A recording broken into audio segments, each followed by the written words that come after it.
So I'd like to talk a little bit about the language we use when we talk about dyslexia.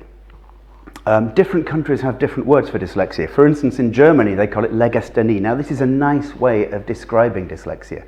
Something that we do in Britain is our descriptions of dyslexia all begin with the prefix dys. So we talk about dyslexia, dyspraxia, dyscalculia, dysgraphia, etc., etc., etc. What we're doing when we say this is we're defining people by their inabilities. We're defining people, if you like, by their disabilities, DYS, disabilities. This necessarily makes people look at themselves, if they hear these definitions, in a negative way. When we make people look at themselves in a negative way, we actually destroy their chances of going forwards in life.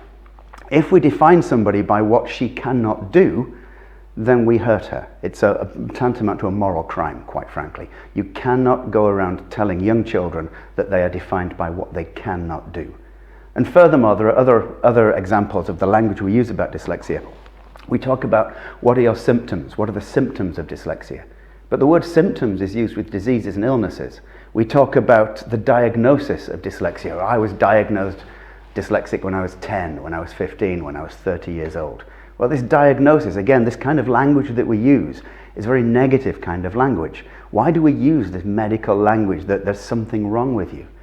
We also talk in terms of there being no cure for dyslexia, as though dyslexia needs to be cured, but there's no cure for the common cold, you could say, or there's no cure for this disease or that disease, but I have dyslexia and I don't feel that I need to be cured of anything. And so when we talk about there being no cure for dyslexia, the symptoms of dyslexia, the diagnosis of dyslexia, and then we talk about dyslexia, what we're doing without even realizing it is we're pushing people down. We're making them believe in some way, in some psychological way, that they are unable to do something, that the definition of who they are is a negative definition.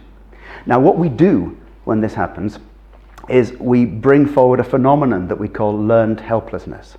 Learned helplessness is the phenomenon whereby people believe that they cannot do something, and after a very short period of time, they stop trying, they shut down, they feel embarrassed at trying. And so what we do is we actually create a world where people are defined by what they cannot do, and in being defined by what they cannot do, they end up not being able to do things.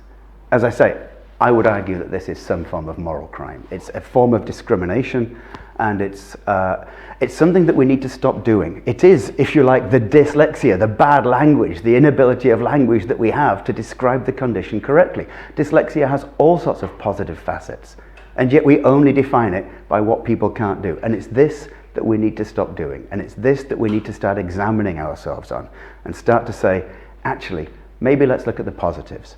Maybe let's stop defining people by their inabilities and think about what they can do for a change.